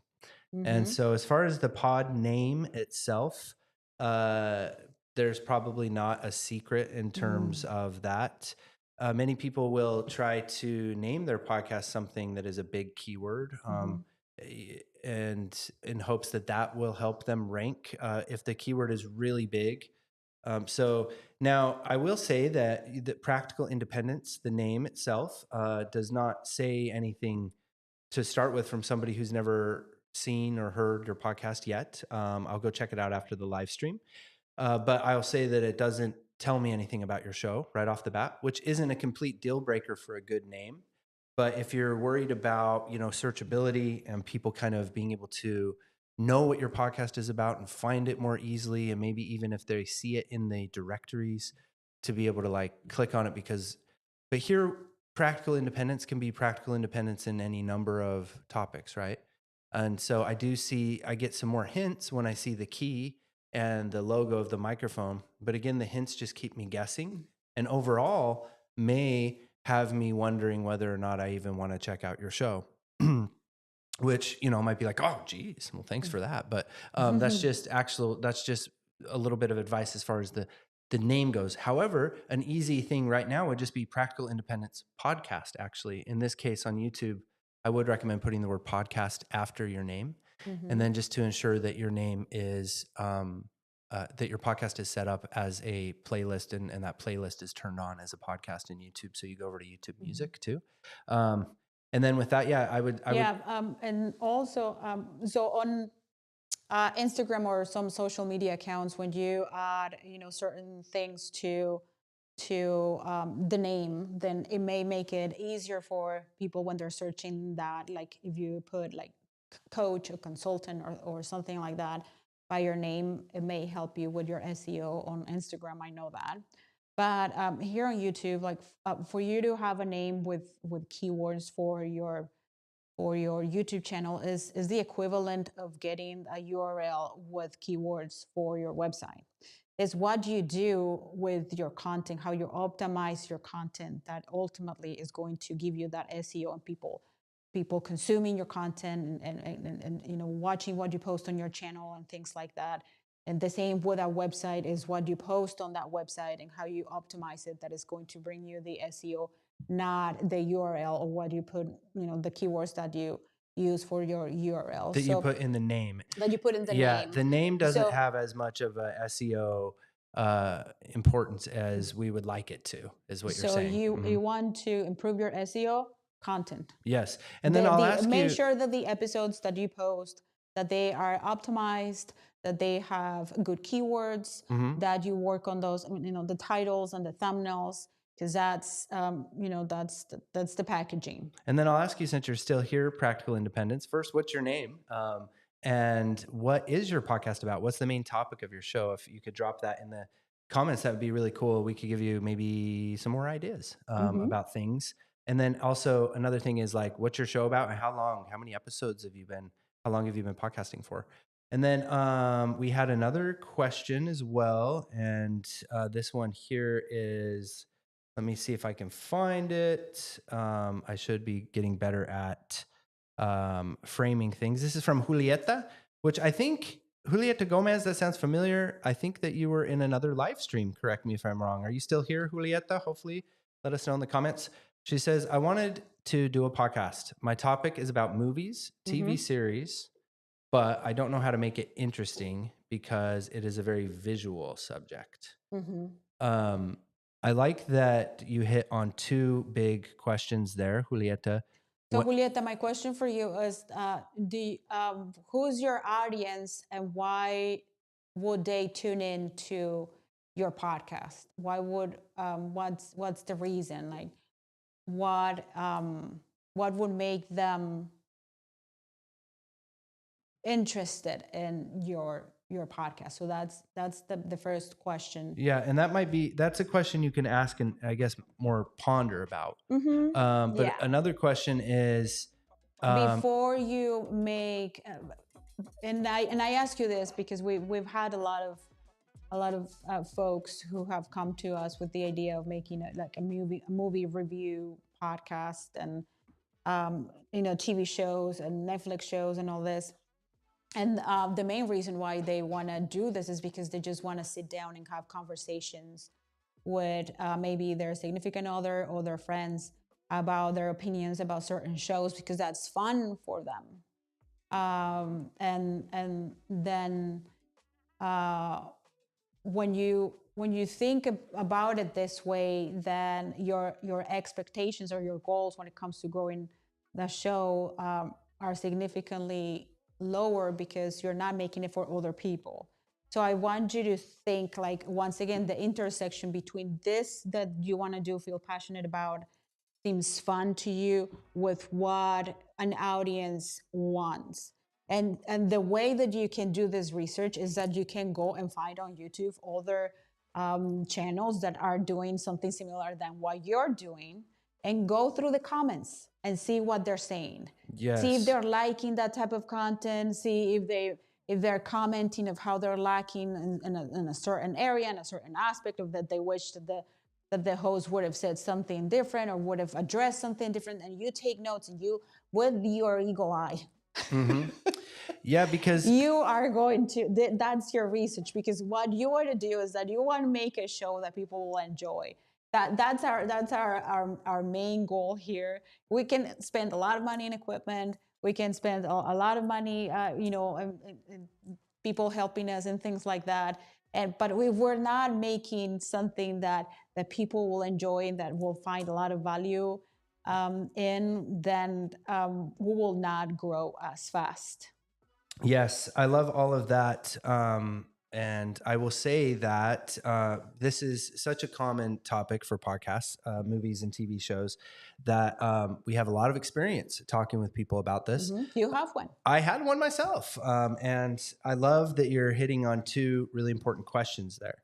And so that tells me that you're off to the right start, because you're doing a lot that I didn't do when I started mine, which is make it interesting. So you are worried about making it interesting, and I don't think that's from a place of insecurity. So you already are thinking about the audience. So everything Veronica just said, which is great. And then also, how can I make it unique? How can I make it stand out? And then also, it is a visual medium, but podcasting's kind of now a visual medium. And if you're going to get on camera and be very visual with your brand, then you can really go there. There's some issues here. Two of the big issues that you're concerned with is that you're relying on other people's content. You're also going to be chasing new releases. If that's the angle, that's another problem. And you also run into copyright problems if you want to actually include clips or sound bites from movies in your show, which usually we do. And that usually will make for a better experience for your listeners. The other thing is, people who love movies, it's just a matter of, looking. I think the best thing that Veronica just said, I totally agree with, is finding a gap in the marketplace. So really make a list, see if you can do a lot of competitor research. So in this particular instance, if you're thinking about doing TV, movie reviews, any kind of movie podcast, pop culture podcast, this is where competitor analysis is vital, and you should spend a ton of time there. When it's something more heartfelt or more about maybe a specific expertise you have, like, for example, let's say you were a boom operator on movies and you wanted to do a podcast about how to get really good audio on movies, then you know what I mean? But so the competitor analysis is really important, because what you'll find is you'll get a bunch of naysayers to say, don't do a movie podcast. But then what you'll find is some insanely famous movie podcasts, and also movie review social media accounts. Maybe you might wind up finding that it's not a podcast that you actually want to start. You actually just want to do short little TikTok movie reviews, and that's going to be funner for you. It's going to be more realistic and maybe do more for you based off of your personality. So this is where, instead of just kind of like committing to a movie review podcast and picking some of your favorite movies and reviewing them, and you are going to run the risk of not really connecting to an audience or providing any value. Do some experimentation. And then also, with the theme of everything we've been talking about today, just make sure that you dive in before you're ready. But I would also, as a podcast coach, if we were to get on a call, you were to book a call with me, I would try to deter you from doing a movie podcast, because I just think that there's more value that you would have to offer, likely. in terms of your own personal story that may not get to shine enough behind the movies that you're focusing on. But anyway, it's worth brainstorming about. So, and then I think that was it, Miko. It was just those two questions. Oh, but we did have some follow-up though. Okay. This is our last follow-up. If you have any other questions, we're going to leave this at a 2. Drop them in the comments. Drop them in the comments and just come back next Saturday. We love this. The more questions we get, the more that y'all engage with us. Y'all. We're new to North Carolina, so I'm getting used to the y'all. And I will never learn. I think it sounds pretty natural. I just have this Colombian accent that I just can't add another accent to my Colombian accent. Let me hear your y'all. It will y'all. Hold on, let's do your y'all with like a voice effect on you. Y'all. Do it one more time. Y'all. Yeah, okay. I wish I had like a y'all filter for you. What's the question? It's not a question as much as it is practical independence. This is cool. See, now this is like, again, here's this. It's really great to come and like share your podcast with people and see what their initial response was to your show. Because this is twice now that there's been in this live stream that there's been shows that once I hear what the show's about, then the name's like, but it should probably be the other way around, is all I'm saying. Maybe we can think about our names already triggering me into what your show's about and kind of making it funner because your topic sounds so fun. Of it. Okay, so Jermaine is his name. We help provide information and tools to young adults to successfully move out of mom's house. And right? I knew Veronica was going to love that one. To successfully move out of mom's house and live a thriving independent life. We just posted episode 10. Okay, well, I need that for my kids. Yes. You see what I'm saying? I mean, this would be, yes. This is so valid. And so needed right now. So needed right now. I feel like podcasts that the target youth, the target, these kids that are getting into the workforce. Also young men, like if somebody out there who's thinking about, I want to start a show, but I don't have an idea, like just a show that is for young men, for boys who are transitioning, having that transition from, staying home and with their parents and then going off on their own when it comes to, issues about, dating in the AI era, the loneliness, the bullying. Like we have that case, I don't remember where it was the case, but this 15-year-old boy who took his own life because he developed this relationship with an AI app. And to talk about, and there are different things right now, toxic masculinity just really hitting our boys, our teenage boys, and they're going through so many things, and their self-esteem is so battered and bruised, and they need a lot of encouragement and a lot of love and a lot of guidance. So if you're out there and you're listening to this and you need an idea and you feel like this is like getting you excited, like having a podcast around this topic for an audience of young boys who are trying to navigate life as it is right now with all of this AI, social media, loneliness, video games addiction, porn addiction, and all that, it will be wonderful. It'd be really cool. But then we start just going to the drawing board with this and continue going to the drawing board, which is, it's a continuous thing. And, we ask those questions that have been the theme of this live stream, which is, who are we podcasting for, the ideal customer avatar? Jermaine provided that, and it's young adults who need to move out of mom's house. It could be girls or guys, but Veronica, has a soft spot in her heart for. Because I have a 16-year-old boy, and it's absolutely true too. And as far as the need, girls are outperforming boys. But just to get away from the emotional connection that Veronica obviously has with your show topic, and get to more, let's podcast coach this a little bit, right? And give you some practical tips and ways that you can get it to perform better. Is an idea like this, deserves some more strategic planning and approach and some packaging. I think a catchier name would be really great. I think also like a logo here immediately, and I'm not busting your balls or anything. I mean, you're doing great in the fact that you're here, that you got started, like we're in the 10 episodes, like congratulations. And I mean that seriously. It's very difficult. Most of us just sit on the idea. We never actually act on it. So that alone already proves to yourself that you're capable of having a huge production show, if that was a goal that you had in mind. And you can make content for their parents. You can make content for themselves. Yes. I imagine, like, the titles and the thumbnails here on YouTube, how will they perform?